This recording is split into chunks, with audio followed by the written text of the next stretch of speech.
I don't think people understand how vulnerable their collaboration tools are until now.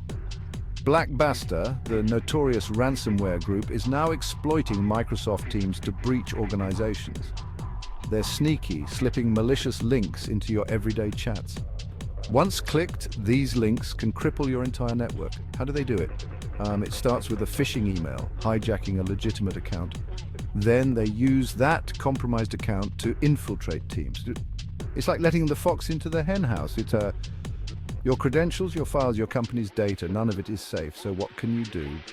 First, educate your team. Awareness is your first line of defense. Second, enforce multi-factor authentication.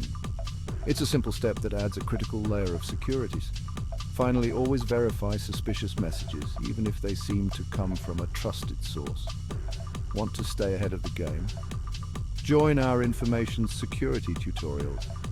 Get the latest cybersecurity trends straight from the experts. Don't wait until it's too late.